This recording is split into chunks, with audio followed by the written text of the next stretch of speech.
Hello, everybody. I'm Greg Gordon. I am the founder and president of Gordon Highlander. And this is my good friend, project manager, Bryan Thompson. Bryan Thompson. Glad to be at Gordon Highlander and project manager. I want to give everyone a little bit of context on how we made it here and just this awakening that I had about 2 weeks ago during the middle of the rioting and the protest, and just trying to figure out my voice, my volume, my responsibility. And so initially I had reached out and felt a temptation to make a statement. And not that there's anything wrong with statements, but I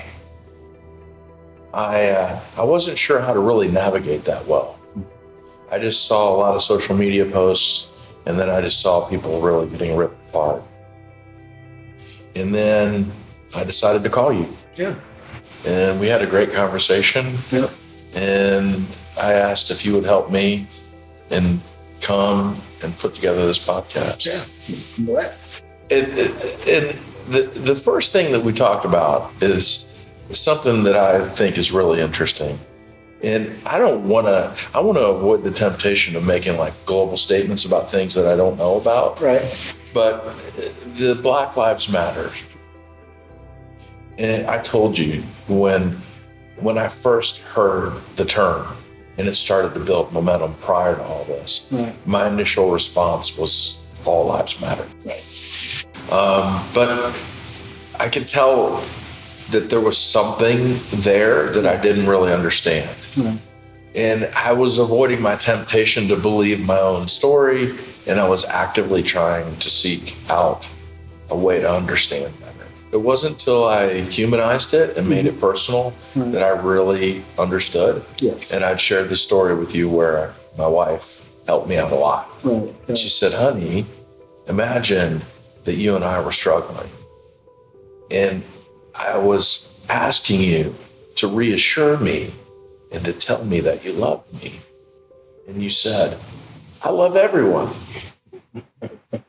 Yeah. I think in marriage is where I feel the most revealed. And she kindly illustrated for me how off Right. the all lives matter was. Right. Help me out with that. Yeah. And we kind of talked about this with the Pam thing, right? Yeah. And I'm trying to get there with her because it's Pam. You know what I mean? There's nothing but love coming at you and help. And we're talking through it, and we kind of realized together that she has a women in constructions group. And at no point does anybody think that's exclusive to men. Yeah. You know what I mean? But as a woman in construction, she's dealing with things that I would never understand. Yeah. You know what I mean? As a woman, period. You know, I remember my daughter was like, Dad, you'll never make it as a woman. I'm like, you're welcome. You know what I'm saying? But I see these intelligent beings all around us every day. Loving, caring. Taking care of so much. Yeah. And helping out guys that, you know, in some places, you know, they probably could do the job better. You know, and so we got there. You know what I mean? And for me, it's kind of like, let's not derail from the conversation. It should be understood. If you're almost insulting me if you think I think that my life or life of people like me or the life of anybody else isn't important. Yeah. It's a kind of a non-starter. We can have the conversation, but I was glad Pam and I were able to kind of see it together and get an example I think that everybody can embrace. And, oh yeah, that's right. I think that's just a part of it. And I get where people are coming from. It's a fair statement on the surface, but in response to Black Lives Matter. Yeah. It's as contradictory as what my wife was saying. Right. And that's a perfect example. You know, you would never want any of your children to feel like, oh, of course I love you. I don't feel it. You know what I'm saying? Yeah. I need you to hear me. I don't feel it. You know what I'm saying? And even when you have kids or you have brothers and sisters, you might think the other one's a favorite. You're right. You know, I have 2 girls and a boy. The girls think the boy's my favorite. Yeah. Or the one that does this. You know what I mean? But if you're a parent, you love all your kids the same. You see the difference in them, and you want to promote that. Yeah. But we're family. Somebody's asking for a little love and attention. I think that one of the things that was brought up a while ago was expression I used to hear in the 90s, pressure will bust the pipe. Right? Pressure will bust the pipe. The pipe. It'll either make diamonds Exactly. or it'll burst the pipe. Exactly.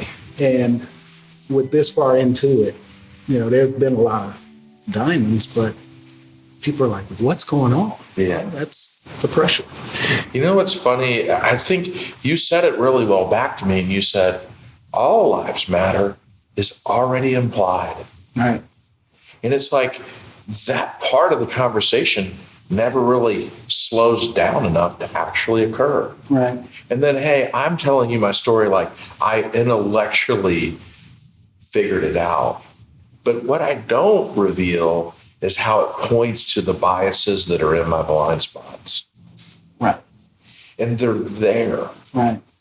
The other thing that I felt like you did on our call too is you humanized that for me. You ate it in a way and you said, well, they're there for everyone. Right.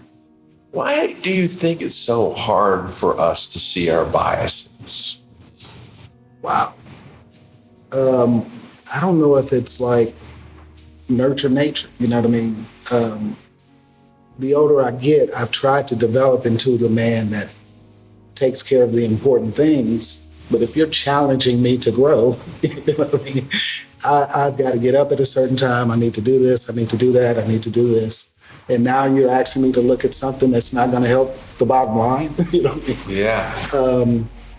And I think that, like, even we were talking, I think, in the discussion, sometimes, again, with your wife or whatever, you can get so bogged down in trying to win the argument, you know what I mean, that you're not really actively listening.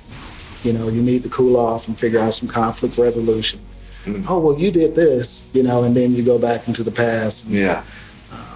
So, yeah, I think we're just human and we're flawed. Yeah, it's this week, my 2.5-year-old opened the door and went out onto the sidewalk and down 4 houses to find mommy. And mommy had gone on a walk, and it was my job to watch my daughter. And they met each other perfectly. But the problem was she got out of the house, and I didn't realize it for about 3 minutes. And I had my excuse. I was helping my older twin boys figure out how to make fried rice for the first time. Right. And I got caught in the trappings of the chaos. Right. And she got away. Right. And my wife was ready to confront me. Yeah. And I felt terrible that she was gone. And I created a little distortion campaign in our argument. You know, if someone loses a kid, then the other person needs to bring them back right away because that person is really stressed out. Yeah, exactly. That's what we're talking about. And then I realized, why? Why do I hold on to wanting to be right so much? Yeah. Why can't I admit that I'm wrong? It's really, really hard to do. Yeah. And so I know I have racial bias. It's in my blind spots. And it's conveniently there for me when I want to let my sense of humor run the show. Right. Right. And the temptation is to try to cover that up or justify it with the good works that I do and not really look at where it is. Yeah. And I told you this before, but I feel this sadness. I feel this real sadness with how polarized this whole issue is. Right. One of my favorite stories, I call it your Good Samaritan story. You know, you pick this homeless black man off the street, put him in your nice car, took him to your shop, cleaned him up. You know, people don't do that. You know what I'm saying? As a rule, a lot of people want to avoid this. So for me, personally speaking, what you may see as a flaw, you know, like I said, there's not many things you and I haven't talked about. I laugh about some of the things that you and I have talked about. Yeah. You know, from faith in God, church, now ethnicity, and you've come to me on these things, relationships. So we're never going to be perfect. We're going to have to move forward. And it works both ways. Yeah. I was talking to one of the guys in the office recently, and he said that he saw this black guy blew a couple tires, and he got out the car, go help, and he can just tell from his language, and we laughed because he's like, I look like a cop. I was like, yeah, you do, you know. And we laughed because he was seeing this guy's like, oh my God, what does this dude want? You know what I'm saying? And all he wanted to do was help this guy. So the biases work both ways. Yeah. They're rooted somewhere. They come from somewhere. And the goal is to move past it, you know what I mean? But it's so easy to just put each other in a box. Yeah. You're this, you're that, you think this, you think that. And I want to point out the areas that I think you're wrong. You know, and I think if we really sit down and talk, we're going to realize that most of us are somewhere in the middle, you know, and trying to make it. And we shouldn't have to get defensive. A big part of it is just education. I don't think there's enough education around African-American experience or conversations because a lot of people are uncomfortable. Yeah. You know what I mean? They're either indifferent, they have to take a side. It's history. There are good people and people are confused. And there's some interesting stories. Yeah. We were probably about 9 and some neighbors had gotten some new mattresses. And so we wanted to play with these mattresses with the neighbors' kids. And we were out there bouncing on these mattresses, having a good time. And we were into wrestling and I guess got a little loud. Somebody called the police and we're going. And so 2 police cars are coming from this end of the street and 2 are coming from this end of the street. And the police car gets right in front of him in the first group and he opens the door and he's pointing a shotgun at us. And I'm like 9, you know? And it's like, in retrospect, what if one of those kids looked like they had a weapon or looked like they were going to run? Or what if he made the wrong decision? You know what I mean? So when I hear those stories, and if you know Bryan, if you know BT, I want to humanize that in the moment. I think it's Brene Brown. I'm not totally sure. Okay. But there's this concept, rumble and vulnerability.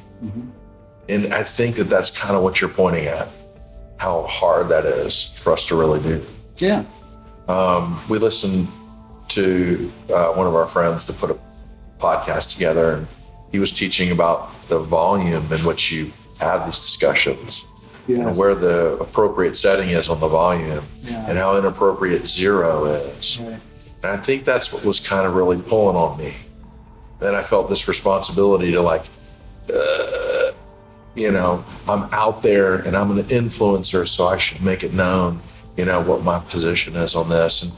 And the trapping for me was that I just felt like I was trying to make some kind of monolithic statement. Right. And I don't think there is one. I don't think it's a monolithic conversation. Right. You know, I feel so lucky to be a Highlander. Yes. And we talk about people's intrinsic self-worth. Right. That they're made in God's image. He loves them. Right. I love them. Right. And I love you, man. Right back at you. I really do. I feel a particular sense of gratitude for just your kindness and openness and your receptivity to me. And all the mistakes that I make and my little curious ways of continuing to try to learn and grow and understand. Yeah. And again, you know, we can compliment one another, but it's exceptional. That's not to blow smoke. You're welcome to increase my bonus, but my point is, you know, it's uncommon. Anybody that knows you knows Increase my bonus. but anybody knows you knows that, and that's rare. You know what I mean? It's we're guarded, right?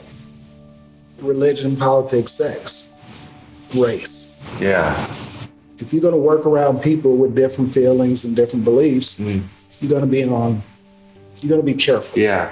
And you have this way of, just not, of doing things. But there are little times where you see a person's character, and it won't matter if that person is male, female, black, white, whatever. Wow, that's a good character trait. And I've seen that several times. Yeah.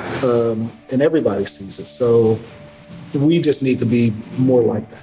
You know, we get older and we get in our ways. My concern sometimes, flip side, is usually in my position, I'm one of the few black guys there. Right. You know what I mean? And my concern is who's going to say the wrong thing to me and how am I supposed to react? You know what I mean? And I'm going to determine whether or not it's unconscious or I need to address it. And occasionally that has to happen. Yeah. And it's going to be handled tactfully. Yeah. But I have to maintain who I am, my culture, respect others. But I'm usually outnumbered. You know what I'm saying? Yeah. And, you know, it's a dance. So it works both ways. So, and that's my thing. I'd rather use it as a teaching moment than to take the bait. And that's the thing that I think that you have made us better by doing. Yeah. In the way that you do it. Yeah. Well, man, I really appreciate you. Yeah, me too. Yeah. You know, we got to have, you know, again, we're being recorded. So there's a couple things I'll tell you. Yeah. So